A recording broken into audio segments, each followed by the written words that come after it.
नमस्कार, प्रणाम दोस्तों। आज फिर से मैं एक वीडियो के जरिए आप लोगों से के साथ जुड़ रहा हूं। मैं दोस्तों आज मैं हूं उत्तर प्रदेश और बिहार के बॉर्डर पे। एक भोलेनाथ का मंदिर है, सुहागरा धाम। दोस्तों ये पड़ता है उत्तर प्रदेश के देवरिया जिला और बिहार के सिवान जिला के बॉर्डर पे। दोस्तों यहाँ की मान्यता है कि इस मंदिर को वाणासुर ने बनवाया था। इसे द्वापर युग से लोग जोड़ते हैं। तो कोई इसे बताता है कि स्वयंभू उत्पन्न हुए थे भगवान भोलेनाथ शिवलिंग के रूप में। तो सबकी अलग अलग मान्यताएं हैं। तो आइए चलिए यहाँ का दर्शन करेंगे हम लोग और इसके इतिहास के बारे में जानेंगे। आइए चलते और बातें करते रहेंगे इसके बारे में। जानकारियाँ और भी जो भी है मैं आप लोगों तक पहुँचाने की कोशिश करूँगा, इसके बारे में बताने की कोशिश करूँगा। तो आइए चलते हैं और भगवान भोलेनाथ का दर्शन करते और इस मंदिर के इतिहास के बारे में जानते हैं। ये चलते हैं अभी हम लोग। चलिए दोस्तों, अभी मैं मंदिर आपको एक बार दिखा देता हूँ। दोस्तों उत्तर प्रदेश का देवरिया जिला और बिहार के सिवान जिला का बॉर्डर ये मंदिर आपस में साझा करता है। इसका एक सीढ़ी बिहार में पड़ता है तो दूसरा सीढ़ी उत्तर प्रदेश में पड़ता है। दोस्तों बॉर्डर पर स्थित यह एक ऐतिहासिक और पौराणिक मंदिर है जो सुहागरा धाम के नाम से विख्यात है और इस मंदिर को बाबा हंसनाथ मंदिर के नाम से भी लोग जानते हैं। दोस्तों आज हम इस मंदिर के बारे में प्रचलित अलग अलग कहानियों के बारे में चर्चा करेंगे, क्योंकि दोस्तों कहीं ना कहीं सच्चाई इन कहानियों के बीच में ही घूमती है। दोस्तों यह प्राचीन शिव मंदिर छोटी गंडक नदी के किनारे बसा हुआ है। यहाँ पर आज भी आसपास 5 किलोमीटर के अंदर क्षेत्रों में खुदाई होता है तो उस दौरान प्राचीन काल के अवशेष मिलते रहते हैं। दोस्तों आप ये देख सकते हैं कि यह मंदिर जमीनी सतह से लगभग 20 से 25 फीट ऊंचे स्थान पर स्थित यह मंदिर है। दोस्तों बाबा हंसनाथ का मंदिर मनचाहे पति और संतान प्राप्ति के लिए विख्यात है। शिव महापुराण के चतुर्थ कोटि रुद्र संहिता के अनुसार भगवान शिव के कुल 21 ज्योतिर्लिंग, जिनमें से 13वें शिवलिंग के रूप में बाबा हंसनाथ स्वयं यहाँ पर सुहागरा धाम में विराजमान है। चलिए दोस्तों अभी चलते हैं हम लोग मंदिर के अंदर और मंदिर के अंदर मैं आपको सभी को घुमा कर दिखाता हूँ, दर्शन कराता हूँ, बाबा हंसनाथ का दर्शन कराता हूँ। आइए चलते हैं ऊपर अभी हम लोग सीढ़ियाँ चढ़ के। दोस्तों ये देख के आपको समझ में आ रहा होगा कि मंदिर की ऊंचाई कितनी है। 20 से 25 फीट ऊपर ये टिलेनुमे स्थान पे ये मंदिर है। दोस्तों अपने देश में मौजूद सर्वश्रेष्ठ नवोनाथ महादेव में शामिल बाबा हंसनाथ का शिव मंदिर है ये। दोस्तों मंदिर के गर्भगृह में भोलेनाथ का विशाल का स्वयंभू शिवलिंग स्थापित है, या आप बोल सकते हैं कि स्वयं प्रकट हुए बाबा भोलेनाथ का जो शिवलिंग है स्वयं प्रकट हुआ है यहाँ पे। यहाँ के बारे में महाग्रंथ शिव पुराण में भी वर्णन मिलता है। दोस्तों इस मंदिर का स्थापना द्वापर युग में राक्षस राज रावण के मित्र दैत्यराज वाणासुर ने करवाया था और यहाँ मंदिर के पास में ही एक तालाब का भी निर्माण करवाया था। दोस्तों यहाँ के पुजारी बताते हैं कि हर 12वें साल में शिवलिंग के आकार में कुछ न कुछ वृद्धि जरूर होता है। यहाँ के स्थानीय लोग और मंदिर के पुजारी बताते हैं कि 1842 में अंग्रेजों ने शिवलिंग का हाइट जानने के लिए शिवलिंग के ऊंचाई से 8 गुना ज़्यादा गहराई तक खुदाई करवाए थे, पर शिवलिंग की गहराई को अथाह पाकर यानी शिवलिंग की गहराई का अंत नहीं मिलने के कारण अपना हार मानकर अंग्रेजों ने खुदाई बंद करवा दिया था। दोस्तों ये हवन वगैरह के लिए बनाया हुआ है। कोई अपना रुद्राभिषेक या कोई किसी का कोई पूजन इत्यादि कोई किसी का मन्नत रहता है तो यहाँ पर सब पूजा वगैरह अपना कराते हैं, रुद्राभिषेक कराते हैं। और सामने भी ये छोटे छोटे भगवान का स्थान है। चलिए अभी मंदिर के अंदर चलते हैं हम लोग। ये चलिए चलते हैं हम लोग अभी गर्भगृह के अंदर और दिखाता हूँ आप सभी को यहाँ का जो बाबा हंसनाथ का शिवलिंग है।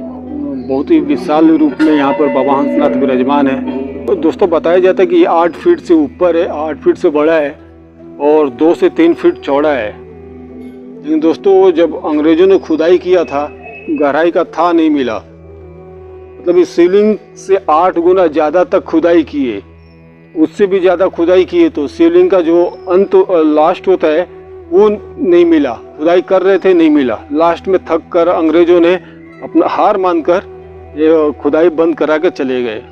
शिवलिंग के ऊंचाई के बारे में जानकारी मिल ही नहीं पाई उनको कि कितना बड़ा शिवलिंग है ये। दोस्तों, सुहागरा धाम के पौराणिक महत्व पर विद्वान बताते हैं कि इसका वर्णन श्रीमद् भागवत महापुराण के 7वें स्कंद में आया है कि द्वापर युग के तृतीय चरण में मध्यावली राज्य का राजा वाणासुर था। मध्यावली राज्य आज के समय मझौली राज्य है, जिसका राजधानी सोढ़ीपुर यानी आज का सोहनपुर था। वाणासुर भोलेनाथ का परम भक्त था। वह स्वर्णहारा यानी आज का सुहागरा नाम के स्थान पर सेंधोर पर्वत पर वीरान जंगल में भोलेनाथ के तपस्या में लीन रहता था। पहले यहाँ पर बहुत ही घना जंगल हुआ करता था। बताया जाता है कि लंबी तपस्या से खुश होकर एक दिन भगवान शिव ने उसे अपना दर्शन दिए थे। वाणासुर ने भगवान शिव भोलेनाथ को अपना माता पिता और गुरु मान लिया था। भोलेनाथ की कृपा से उसे 10,000 भुजाएं, करोड़ों हाथियों का बल प्राप्त हुआ था। साथ ही ये भी मान्यता है कि वाणासुर की लड़की उषा यही सुहागरा के शिव मंदिर में भोलेनाथ की पूजा करती थी, जिसके फलस्वरूप एक दिन यहीं पर भ्रमण के दौरान उषा की मुलाकात भगवान श्री कृष्ण के पुत्र अनिरुद्ध से होता है और उषा को प्रेम हो जाता है। फिर अंततः दैत्यराज वाणासुर की पुत्री उषा के साथ अनिरुद्ध का विवाह हो जाता है। दोस्तों, शिव महापुराण में दिए वर्णन के अनुसार वाणासुर के भक्ति से खुश होकर भोलेनाथ कई वरदान दिए थे, जिसके कारण अपने समय विश्व में वाणासुर के इतना कोई ताकतवर योद्धा नहीं था और अपने वीरता के घमंड में आकर भगवान शिव को ही युद्ध के लिए ललकारने लगा था। फिर भोलेनाथ उसे एक ध्वजा दिए और बोले, जिस दिन ये ध्वजा झुक जाएगा तो उसी दिन तुमसे लड़ने वाला योद्धा आ जाएगा और तुम्हारा घमंड चूर चूर कर देगा। जब वाणासुर के पुत्री और भगवान श्री कृष्ण के पुत्र का प्रेम प्रसंग जिस दिन शुरू हुआ, उसी दिन ध्वजा झुक गया। समय चक्र के साथ श्री कृष्ण और वाणासुर का युद्ध हुआ, जिसमें वाणासुर हार गया और उसका घमंड चूर हो गया। फिर उषा और अनिरुद्ध का विवाह संपन्न हुआ था। लेकिन समय चक्र के कालांतर में मंदिर की हालत काफी जर्जर हो गया था। फिर काशी नरेश राजा हंसध्वज ने पुत्र प्राप्ति के लिए यहाँ आकर मनोकामना मांगे थे और उनकी मुरादें पूरी हुई थी। फिर उन्होंने इस मंदिर का मरम्मत करवाया था और जीर्णोद्धार के समय मंदिर पर अपना नाम भी अंकित करवाया। बताया जाता है कि तब से इस मंदिर का नाम बाबा हंसनाथ पड़ गया। दोस्तों, मंदिर के मुख्य द्वार पर अशोक चिन्ह का होना यह बताता है कि मंदिर का जीर्णोद्धार सम्राट अशोक के काल में भी हुआ होगा। ये चलते हैं, अभी देखते हैं हम लोग अंदर कौन से देवी देवता का स्थान है इसके अंदर। सामने ये तो बजरंगबली है, सामने बजरंगबली दिख रहा है। दोस्तों, ये जो बजरंगबली का हनुमान जी का जो मूर्ति दिख रहा है, जो ब्लैक स्टोन दिख रहा है, ये भी उसी टाइम का प्राचीन हनुमान जी की मूर्ति है। ये जो पहला जो दिख रहा है दोस्तों, और भी स्थान है, हाँ यही वाला दोस्तों जो ब्लैक स्टोन दिख रहा है, ये उसी टाइम का हनुमान जी का मूर्ति है। दोस्तों, अगर आपको रुद्राभिषेक या पूजा पाठ अगर कोई कराना होगा तो यहाँ पर पंडित पुजारी उपलब्ध रहते हैं, मिल जाएंगे आपको। दोस्तों, वैसे तो इस पवित्र स्थल पर हमेशा भक्तों के भीड़ का जमावड़ा लगा रहता है। फिर भी अन्य शिव मंदिरों के भांति यहाँ पर भी सावन माह का विशेष महत्व है। सावन के महीने में देश के कई प्रांतों से, नेपाल से यहाँ पर श्रद्धालु आते हैं। देवरिया के भागलपुर में स्थित सरयू नदी से जल भरकर कांवरिया लोगों का दल हजारों की संख्या में यहाँ सुहागरा धाम मंदिर तक पदयात्रा करते हुए आते हैं। बोल बम के नारे से पूरा मंदिर गूंज उठता है। भक्तों के भारी भीड़ को नियंत्रित करने के लिए यहाँ पर दोनों प्रदेश की पुलिस सुरक्षा व्यवस्था संभालती है। दोस्तों, यहाँ आने के लिए आप रेलवे मार्ग और सड़क मार्ग दोनों से ही आराम से आ सकते हैं। देवरिया जिला का लार रोड, सलेमपुर और भाटपार रेलवे स्टेशन यहाँ से नज़दीकी रेलवे स्टेशन है। साथ ही बिहार सीवान जिला का मैरवा रेलवे स्टेशन भी नज़दीक है।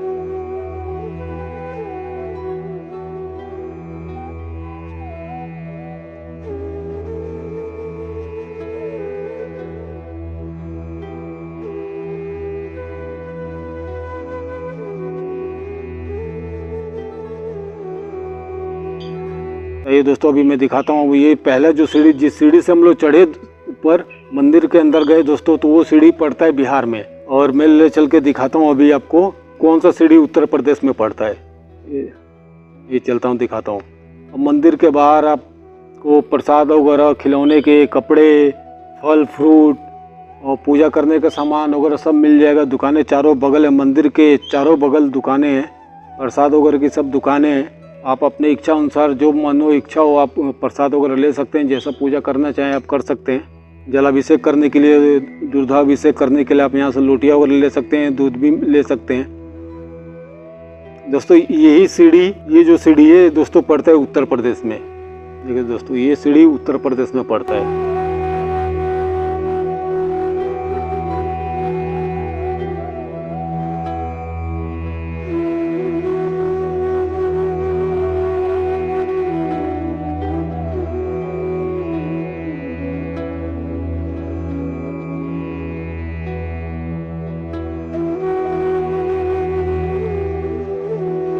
अभी चलिए हम लोग चलते हैं और एक साइड में देवी माता का मंदिर है, वहाँ पे ले चल के आपको दिखाता हूँ। पहले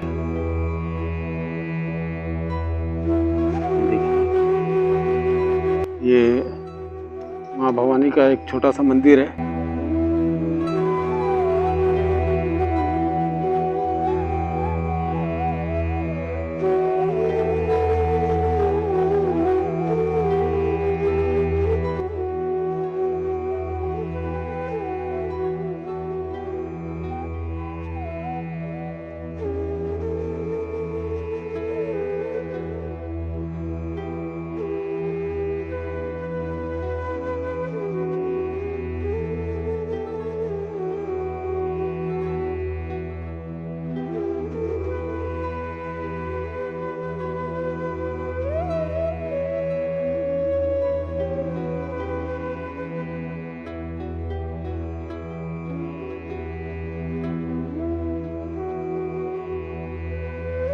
दोस्तों अभी हम लोग चलते हैं, आपको मंदिर के पीछे दिखाता हूँ।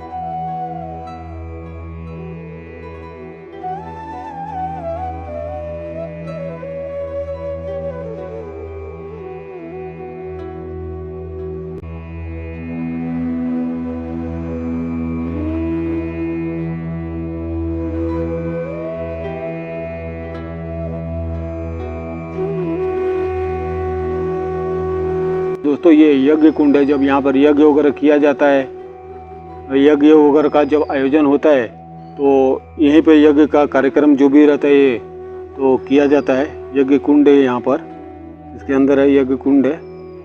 दोस्तों वैसे आप सभी को बता दूं कि यहाँ के स्थानीय और पुजारियों के मान्यता के अनुसार यहाँ पर वाडासुर के बनाए तालाब के अलावा और 52 तालाब था। साथ में बाबा हंसनाथ के शिवलिंग के अलावा 13 शिवालय और भी थे, परंतु समय के साथ बाकी के तालाब भर गए और 13 शिवलिंग में से सिर्फ 5 ही प्राचीन शिवलिंग मौजूद है। तो आइए चलते हैं, उन सब का भी दर्शन करवाता हूँ आप सभी को। ये जो बरगद का पेड़ दिख रहा है दोस्तों, ये भी बहुत प्राचीन है, बहुत विशाल पेड़ है, बहुत प्राचीन है। बताया जाता है कि जब से ये मंदिर है तब से ये पेड़ है।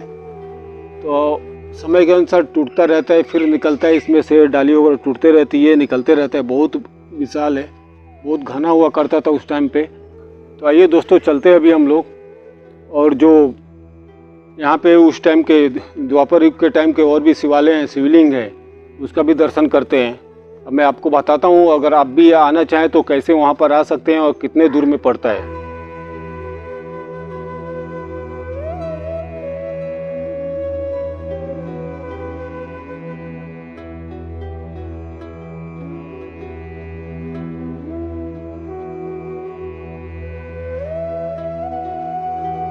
दोस्तों ये जो मंदिर दिख रहा है ये सुहागरा गांव में ही है, पूरब पट्टी।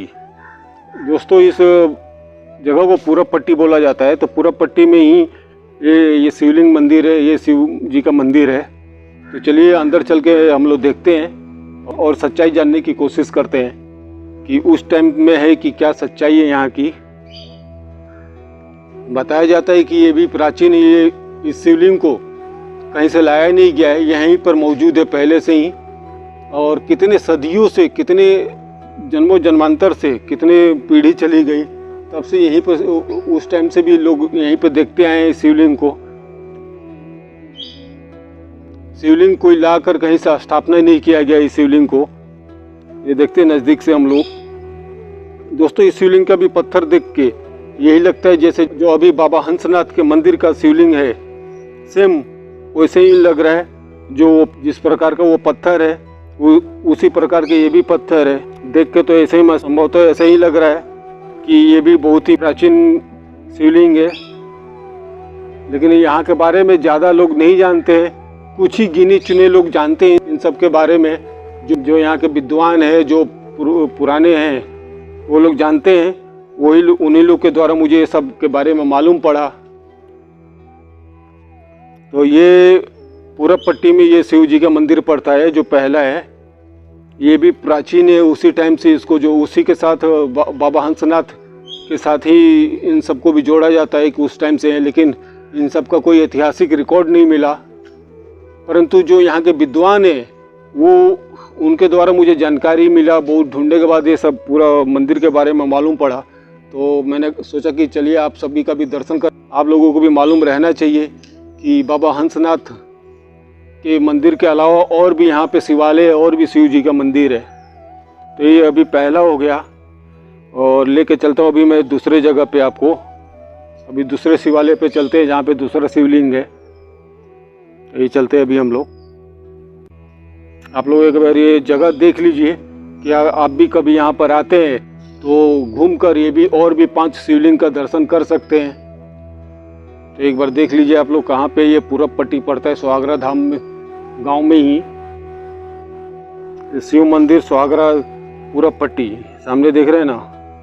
इस मंदिर पे भी लिखा है शिव मंदिर सुहागरा धाम पूरब पट्टी में ये मंदिर पड़ता है।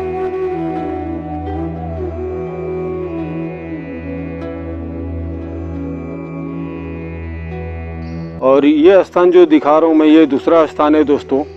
यहाँ का जो शिवलिंग था, तो मैंने मालूम किया तो बता रहे थे कि कुछ साल पहले चोर यहाँ से चोरी करके लेके चले गए, लेकिन शिवलिंग का जो हेड रहता है, सर रहता है, वो छूट गया और शिवलिंग पूरा चुरा के लेके चले गए। चोर भी कमाल के हैं। एक टाइम था जो घरों में चोरी करते थे, फिर मंदिर के गहने चुराए करते थे देवी देवता का, पूरा भगवान को ही चुरा ले जा रहे हैं।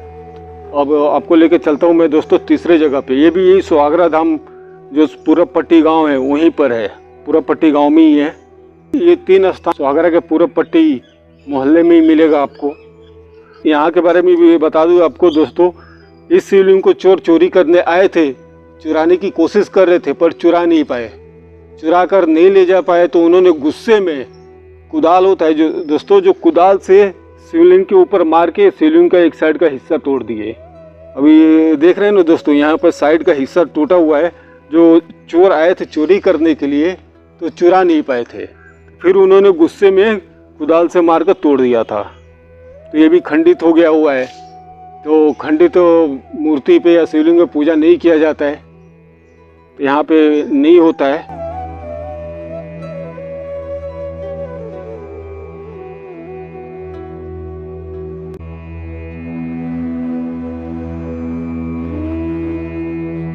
और जो चौथा स्थान है, थोड़ा सा अंदर हम चलेंगे और दिखाता हूँ मैं अभी आपको चल के। चलिए दोस्तों अभी हम लोग चलते हैं चौथा स्थान पे। ये चौथा स्थान है दोस्तों। चौथा स्थान किसी से भी आप पूछेंगे साधु बाबा की कुटी या राम जानकी मंदिर, उसी के अंदर वो शिवलिंग मौजूद है। आप देख ही सकते हैं सामने राम जानकी मंदिर सुहागरा धाम साधु बाबा की कुटी। आप किसी से भी पूछेंगे तो वो लोग बता देंगे साधु बाबा की कुटी कहाँ पर है।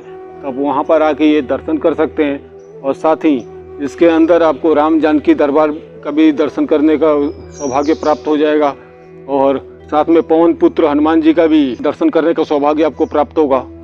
तो अभी चलिए मैं आप सभी को लेकर चलता हूँ अंदर और दर्शन कराता हूँ। अभी जो यहाँ के पंडित जी हैं और दरवाजे वगैरह खोल रहे हैं, लेकिन मैं दोपहर के टाइम आया हूँ तो सब विश्राम के लिए बंद रहता है। लेकिन जब विश्राम का समय ख़त्म हो गया तो पंडित जी दरवाजे वगैरह खोल के पर्दा वगैरह हटा के मुझे दिखाएं, बताएं यहाँ के बारे में।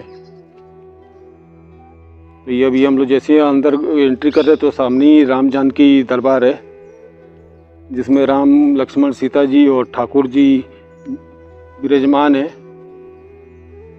और देखिए तो अब ठीक है, इनके बाजू में हम चलते हैं साइड में ही। तो बीच में एक कपाट है, कपाट के अंदर पवन पुत्र हनुमान जी का बजरंग बली का मूर्ति स्थापित है, देख ही रहे होंगे आप लोग। और ठीक और बाजू में जो है इसके अंदर ही वो चौथा शिवलिंग है जिसे आप रूपी बताया जाता है। ये जितने भी शिवलिंग है दोस्तों, इसे कहीं से लाकर स्थापित नहीं किया गया है। यहीं पे कितने ज़माने से, कितने युगों से यहाँ पर ये शिवलिंग मौजूद है। अब दोस्तों इन सब शिवलिंग का पत्थर आप मैच करेंगे तो बाबा हंसनाथ के मंदिर में जो शिवलिंग है वो पत्थर और ये पत्थर एक ही है, इसमें कोई बदलाव नहीं है या कोई मिलावट नहीं है, एक ही दो सब पत्थर है। इससे मालूम पड़ता है कि ये शिवलिंग उसी टाइम से मौजूद है। और दोस्तों ये सामने जो दिख रहा है आपको, ये नटराज का पूरा फैमिली है, नटराज का पूरा संपूर्ण परिवार है, भोलेनाथ का पूरा परिवार है, जिसको एक दीवार के अंदर लगाया हुआ है। बहुत ही बेशकीमती है ये, और ये उसी टाइम का, द्वापर युग के टाइम का ही बताया जाता है ये सब, जिसकी वजह से इसे दीवार में लगा कर रखा हुआ है। तो आप देख ही रहे होंगे दोस्तों ये शिवलिंग और ये नटराज। तो आप आइएगा यहाँ पर दर्शन करने के लिए बाबा हंसनाथ के मंदिर में। यहाँ पे दर्शन करने जब भी आए तो एक बार इन सब मंदिरों पे भी आप अवश्य जाएं, दर्शन करें। अभी चलिए दोस्तों मैं अब आपको लेके चलता हूँ जो 5वां शिवलिंग है। 13 शिवलिंग में से सिर्फ 5 ही शिवलिंग यहाँ पे बचे हुए हैं, बाकी ज़मीन के अंदर दबे रहेंगे या कहाँ पे, इसके बारे में किसी को मालूम नहीं है। इन 5 शिवलिंगों के बारे में कुछ ही लोगों को मालूम है जो यहाँ के जानकार हैं, विद्वान हैं।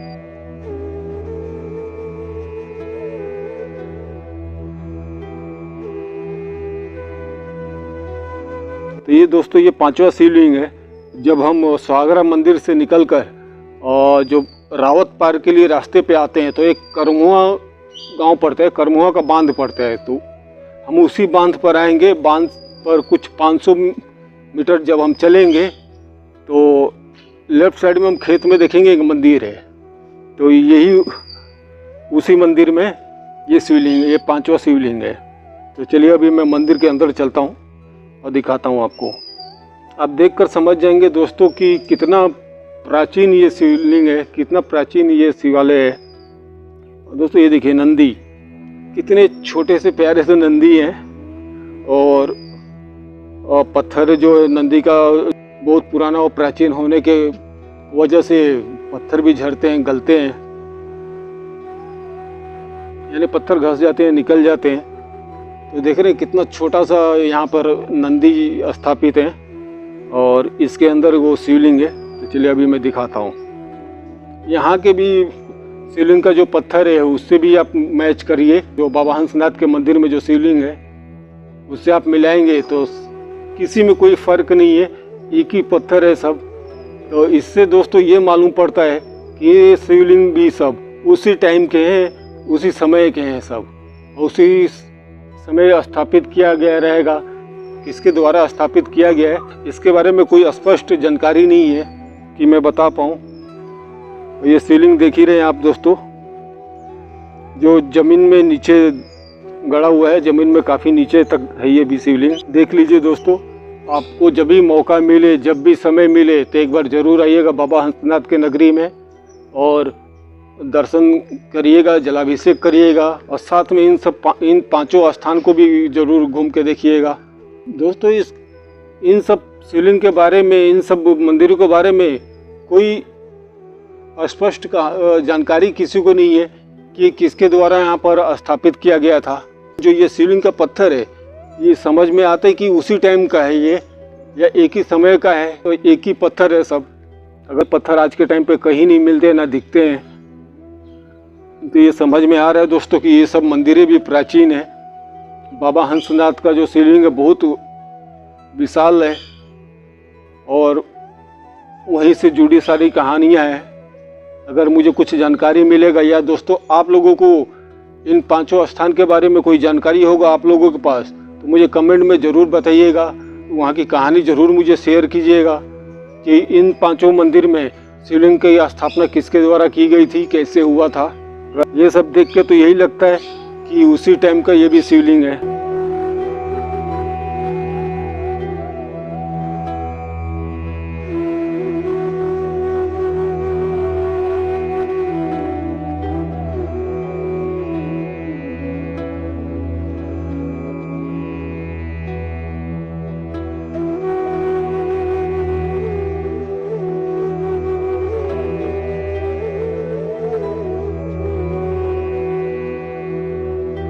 आइए दोस्तों चलते हैं अभी हम लोग वाणासुर द्वारा बनाया गया जो तालाब है वो दिखाता हूँ मैं अभी आपको।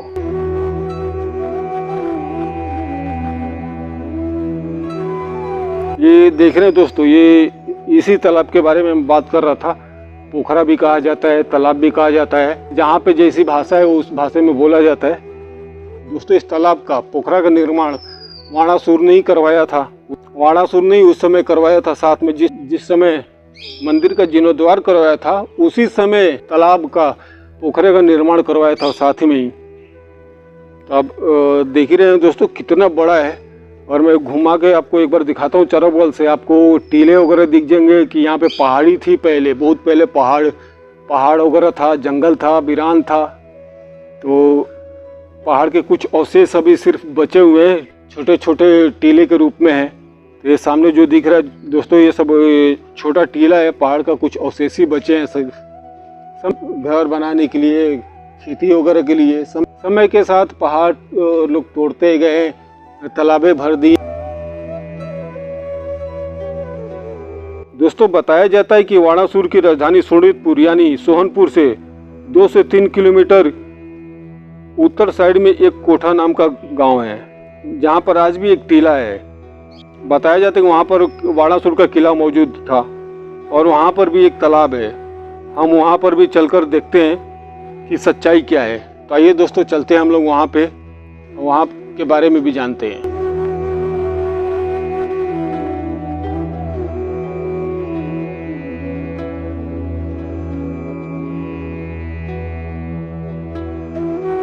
तो दोस्तों ये सोहनपुर बाजार है, सोहनपुर मार्केट है जो, यहाँ पर भी एक मंदिर है। मैं सोचा चलते हैं, ये मंदिर का भी दर्शन सभी को करा देता हूँ, ये मंदिर भी घुमा देता हूँ। एक कोठा गांव जाने के पहले सोचा कि ये मंदिर भी एक बार घूम कर देख लेते हैं हम लोग।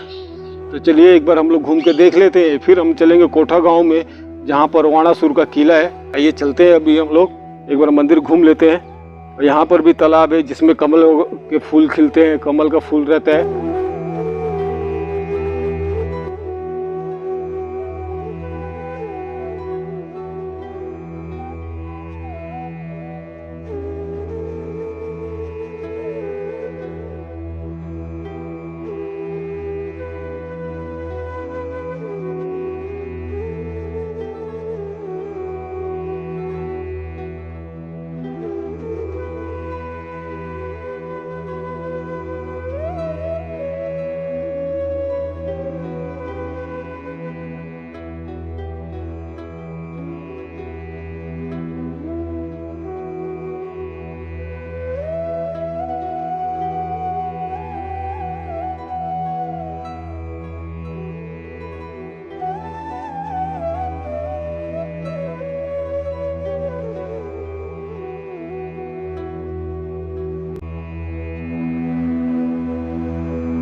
दोस्तों यहाँ पर भी कोई ऋषि मुनि साधु संत थे जिनकी यहाँ पर समाधि स्थल है।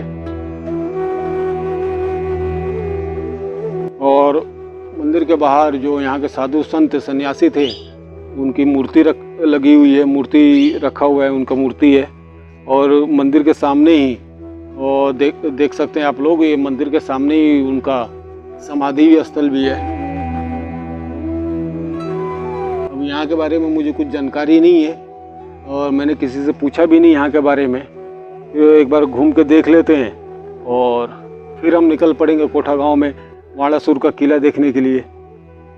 ये जो अभी यहाँ के साधु सन्यासी बाबा हैं जो थे, उनका समाधि स्थल है।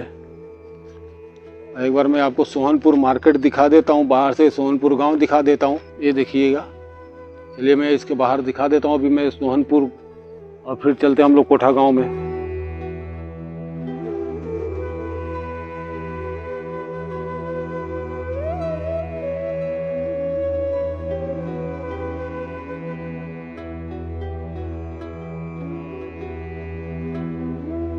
दोस्तों ये पूरा सोहनपुर मार्केट है और मार्केट के बाहर में ये मंदिर है।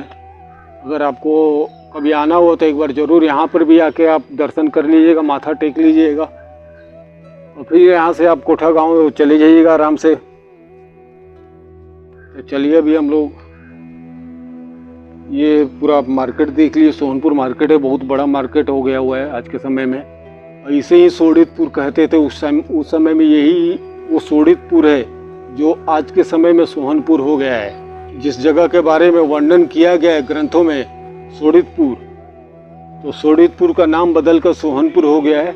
वही है स्थान है, यही वो जगह है, यही वो गांव है, मार्केट है। माड़ासुर की राजधानी थी और बहुत बड़ा था। जो कोठा गांव बताया जा रहा है दोस्तों, तो वो पूरा सोहनपुर में ही आता था, लेकिन समय के साथ बदलते गया जगह। लोग अब छोटा छोटा कस्बा बना के रहने लगे। समय के साथ जैसे जैसे रहने की जैसे जैसे लोगों को सुविधा मिली उस तरीके से रहना शुरू किए। अभी हम लोग चलते हैं, इसके बाद चलते हैं दोस्तों पास में जो कोठा गांव है, जहाँ पे बताया जाता है कि वाणासुर का किला वहाँ पर मौजूद है। तो वहाँ पर चलते हैं अभी हम लोग।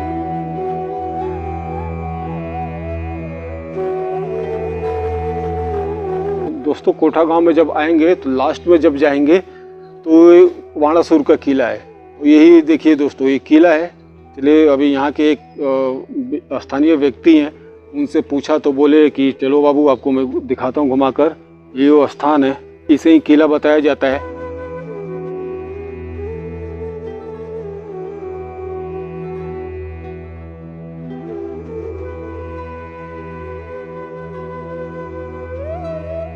आगे चल रहे हैं, जो चाचा हैं अभी यहाँ के स्थानीय चाचा हैं, तो वही लेके चल रहे और यहाँ के बारे में बताए मुझे। तो दोस्तों ये बता रहे हैं कि ये जो ईंट दिख रहा है, उस टाइम पे द्वापर युग या आज से कई युगों पहले जो ईंटें बनती थी तो उसे टिकौली कहा जाता था। टिकौली या ठिकौली कहा जाता था। वो प्रॉपर शेप में नहीं हुआ करता था। तो ये देख रहे हैं दोस्तों, ये जो ईंट है ऐसे ही मतलब बना दिया जाता था, पका दिया जाता था, उसका कोई शेप नहीं हुआ करता था। तो ये जो ईंटें उसी टाइम पे यूज हुआ करती थी। तो इससे मतलब ये प्रतीत होता है कि ये वाणासुर का किला था।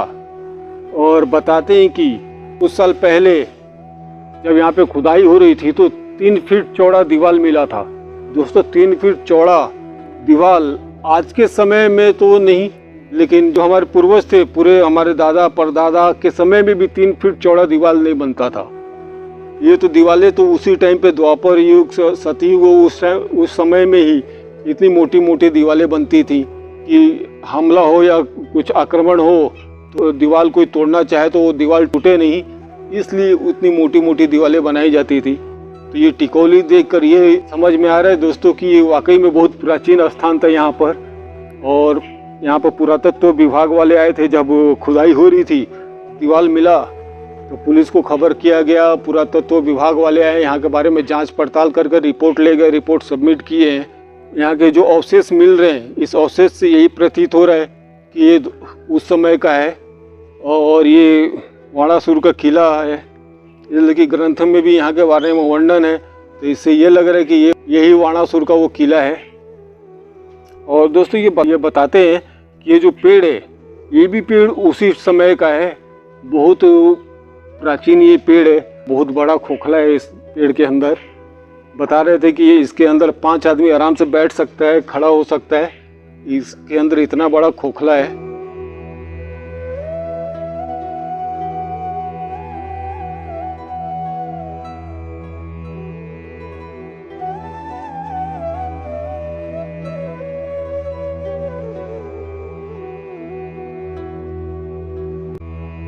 टिकौली से, इस पत्थर से, इस ईंट से तो ये लग रहा है दोस्तों कि ये वाकई में वाणासुर का किला होगा।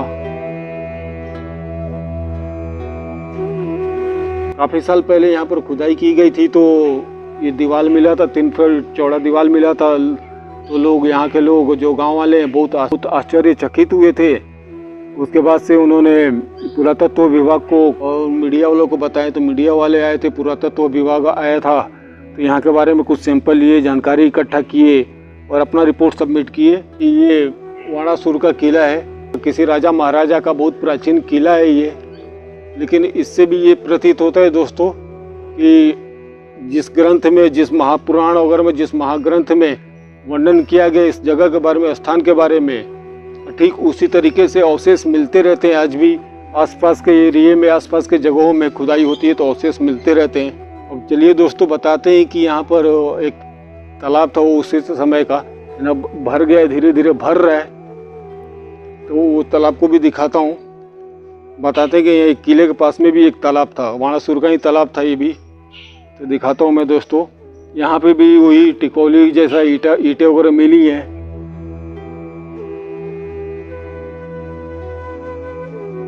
तो मैं आपको दिखाऊंगा, अगर दिखता है मुझे कहीं पे टिकोली ईंट वगैरह तो देख के लग रहा है दोस्तों, इसलिए कि दीवारें मिट्टी से दबी हुई है, मिट्टी के अंदर दफन हुई पड़ी हैं। इससे मालूम नहीं पड़ता है दीवारें वगैरह का, लेकिन थोड़ा बहुत कहीं कहीं से दिखता है जहाँ से मिट्टी हटी हुई है।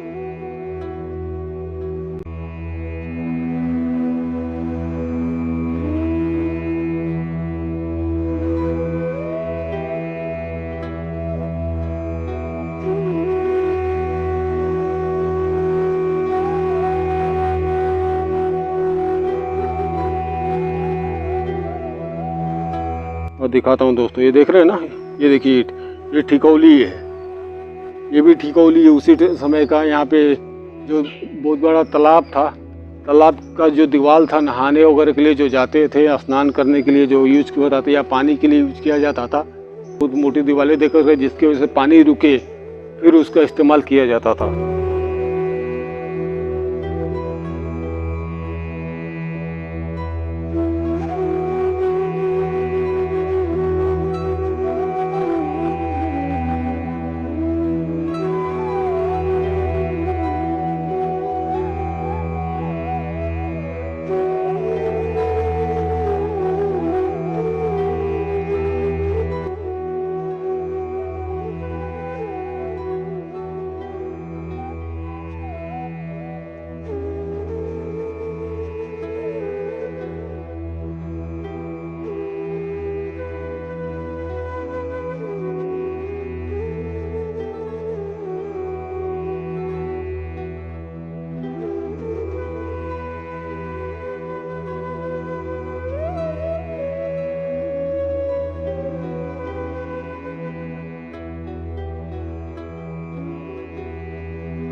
दोस्तों अगर कुछ गलत बता दिया रहूँगा जिसके बारे में मुझे जानकारी नहीं है तो उसके बारे में आप कमेंट करके ज़रूर बताइएगा।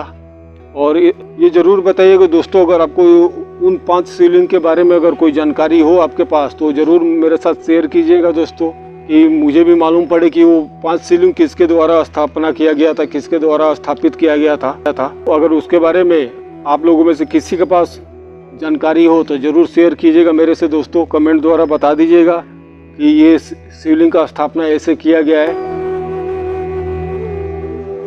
और इसी का दोस्तों चलिए आप सभी से अलविदा लेता हूँ और फिर मिलेंगे अगले वीडियो में। Thank you.